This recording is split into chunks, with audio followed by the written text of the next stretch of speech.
Hello everybody, Tai Chi Twins here. My name's Jeremy Rorty. And I'm Joshua Rorty. Our last couple of videos we've been discussing using items that you would carry with you every day as an improvised self-defense weapon. This time we're going to be talking about using your belt.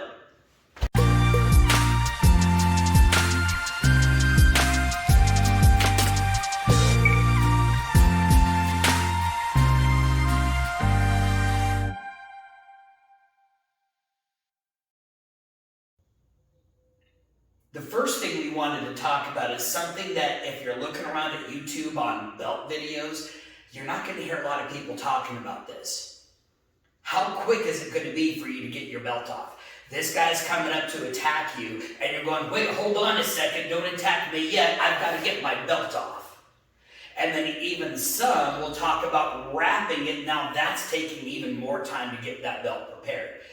It's really one of those things where you have to be prepared with the belt before you use it as a weapon instead of when you need it as a weapon.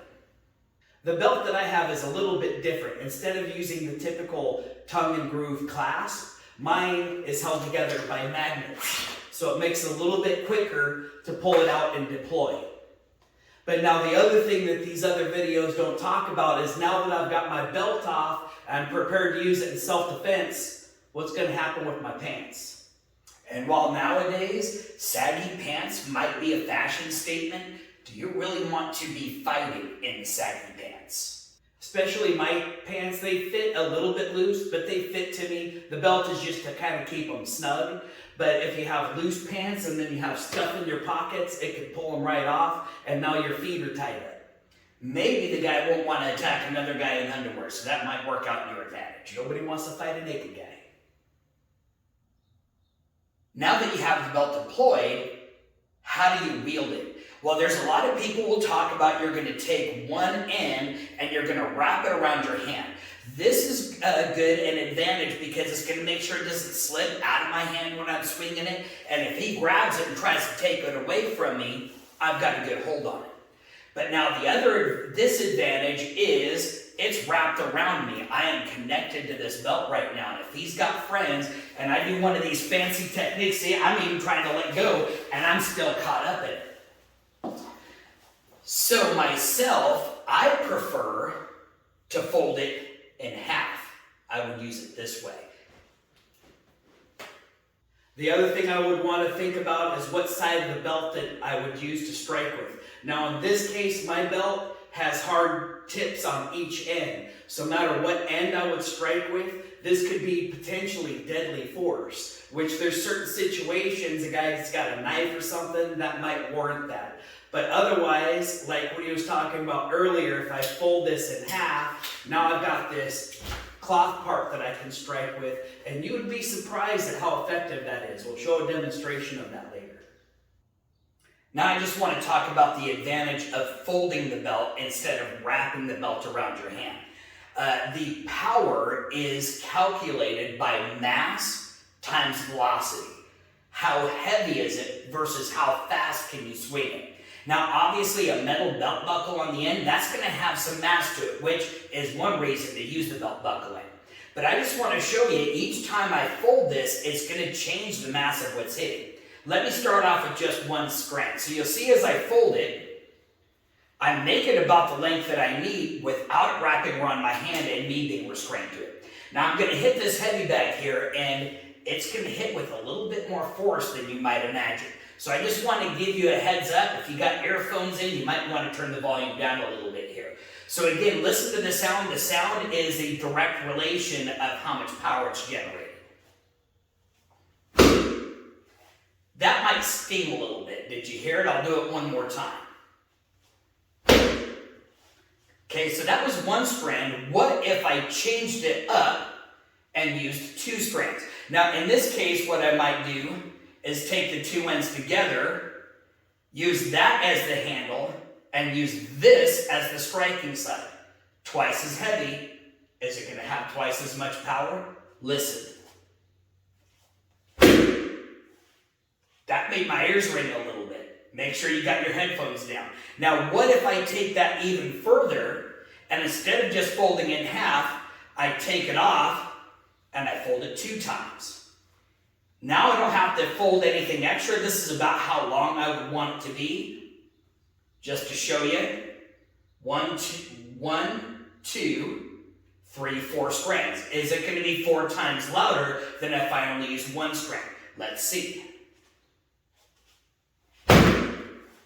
I even rocked that heavy bag with that a little bit. Now I'm doing this big wind up. We're going to get into this a little bit later. I can also just do this right here where I give it a little bit of a pull and then go. I can get it from back here, give it a little bit of a pull and then go. You can hear, just with it folded in half twice, how much power I'm gaining out of it. Now, when it comes to using your belt as self-defense, you're going to be combining the use of several different weapons. One would be a stick, the other would be a staff, but then also chain weapons like the nunchaku.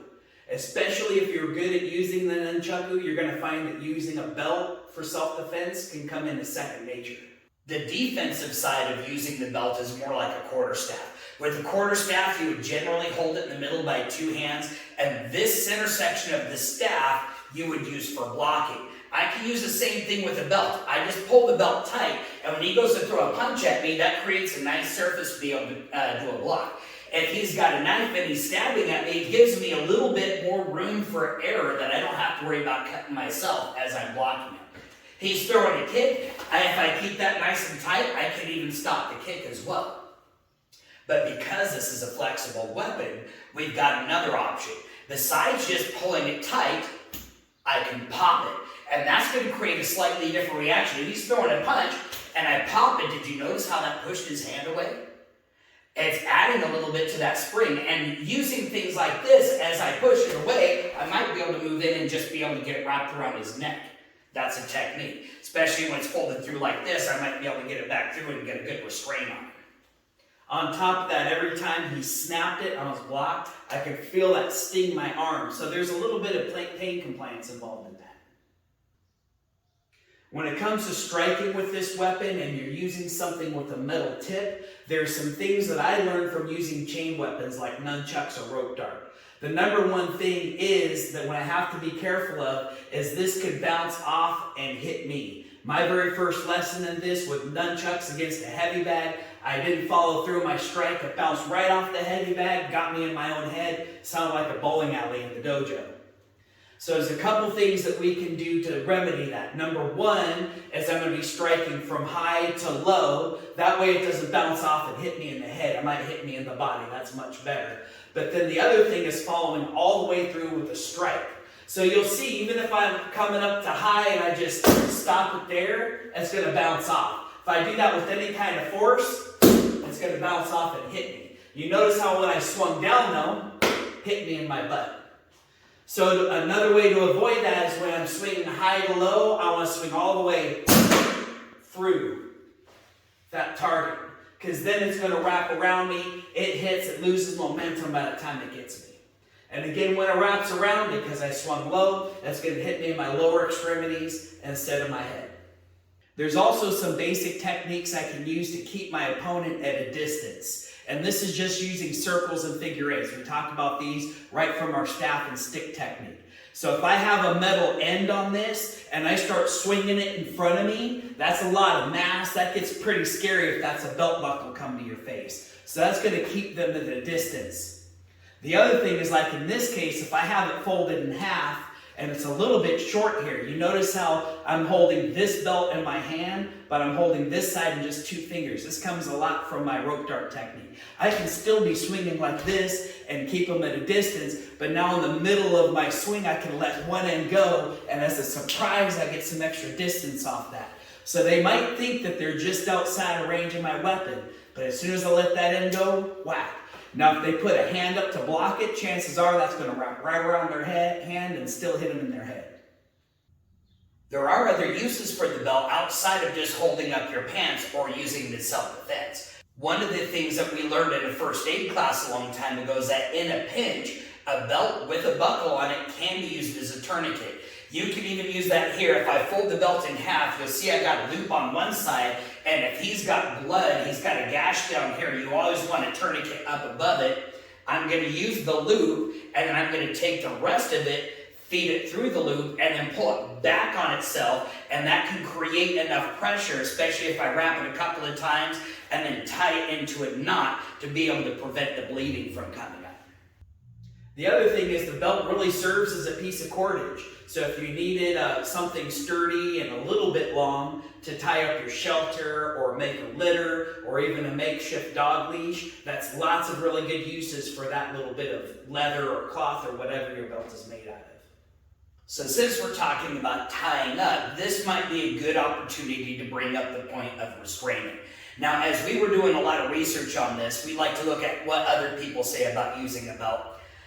A lot of people are using the belt to wrap up punches. Now, I'm going to bring this back to Hapkido. Hapkido does a lot of joint locks against punches, and I would argue that wrapping up and grabbing punches probably not realistic in a real fight. If you fast, you've done a lot of training, there's a chance you might get that to work, but under the stress of a real attack, it may not be very effective. And then do you want to base your self-defense on chance and might? But just to show you what I'm talking about here, here's one restraining technique. If he's throwing a punch, I've even seen this used against the knife. With this one, you don't want to do the snap. You just keep it straight, and then all I do is I take the one that's on top, and I pull it down, and I pull it and push, and this creates a good wrap around the hand. From there, I've got different things I can do, like I can duck under, and I can pull them up into a hammer lock from here.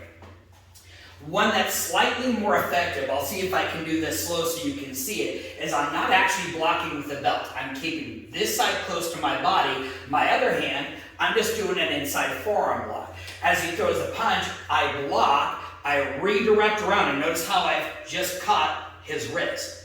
I come back up around, I've actually got a wrist lock I can throw with it. Show you that one more time. I hold this against my chest, I block, wrap down, step through.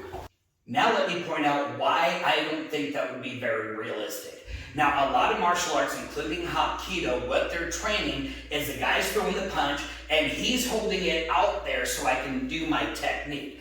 Now, in that case, it's going to work every single time. But in real life, that's not how a person throws a punch.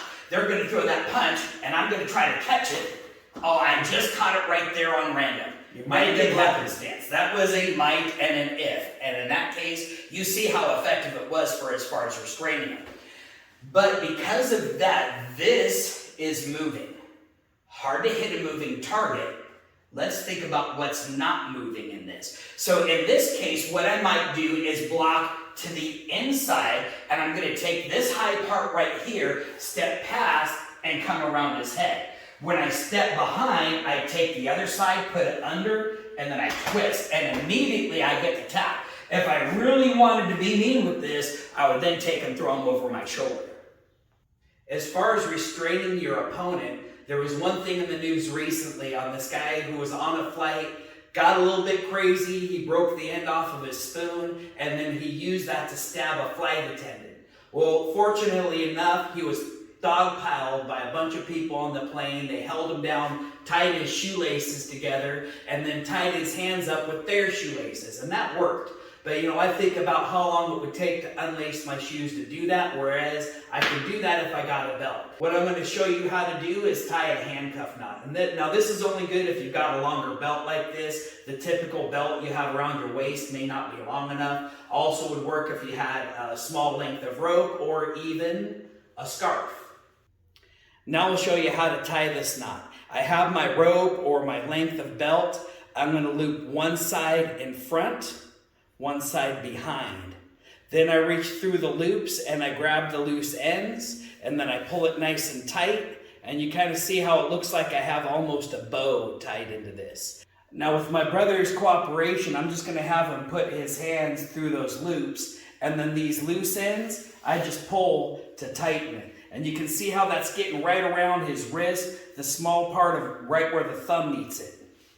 I get that nice and tight. I'm going to wrap one direction, wrap the other direction, and then I'm going to try to tie this knot on the inside. Nice and tight.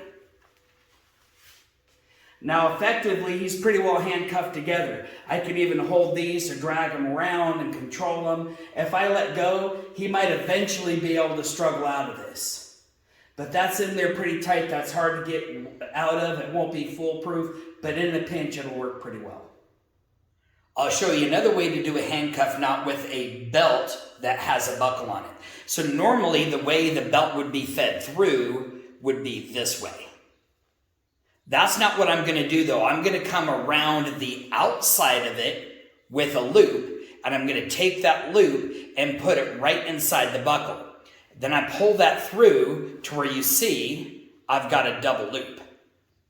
This is going to cause friction between the two pieces of belt. That's going to make it difficult to come undone. And if I get Jeremy to come in here, and if I get him to cooperate and put his hands through, or maybe he's got a bunch of other people restraining him with his hands behind his back, once I get it in, I just pull this like a ratchet strap. I go back and forth, and back and forth, and back and forth, till it's tight.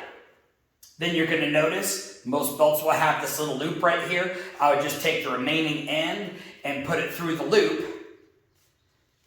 And that's going to keep him from trying to scratch that out. Also, I got a little handle here if I need to lead him around by it. The main thing about this is my hands aren't tied individually. They're tied together. So with a little bit of squirming, it can be pretty easy to get out of this. But in a pinch, that's a good way to do that. We've mentioned this in other videos. Once I introduce a weapon, improvised or not, to this fight, there's a chance my opponent can get a hold of it. Now, in that case, we've done a video on weapon retention. A lot of those techniques work here. If he gets a hold of it, I can just grab a hold of his wrist. I'm coming into this crane lock, but I'm using this belt to add some torsion to that wrist. So pretty quick to get a hold of and get that pushing down. And now that could be a broken wrist. I have a hidden technique with my elbow. So as I'm pulling this down, I can sneak my elbow on the top, and there's an arm bar for some extra control. I'll press them right to the floor with that. Now if you have your hands at the right distance for being able to do these strikes, I should also be able to do my strikes this way without my hands being hindered. So if he gets a hold of it, the one thing I can do is actually come in and start hitting him here. His focus, once he grabs this, he's focused on grabbing this belt. So I know I can have a better chance of getting some strikes. Besides that, we can kind of get into this tug war. He's pulling on it. Boom, there's a kick that I've got. I can kick and then pull the belt at the same time. If he lets go, I can step back, and there's that strike. Ultimately, one of the things I would look at is if he's got a hold of my belt, whether it's one hand or two hands, am I really worried about him having my belt? If this was a knife or if this was a gun, definitely that would be a concern for me. But he probably doesn't know how to use that as a weapon against me. It's like I mentioned, it's going to take some training to really understand how to use that. So in this case, I can be using this distraction to start shutting his computer down. Do something to take him on the ground. While he's on the ground, I can use this opportunity to get out of there. Thanks for watching our video. If you enjoyed it, like it, and make sure to share that with a friend. Click the subscribe button and then hit that notification bell so you can catch our next exciting video.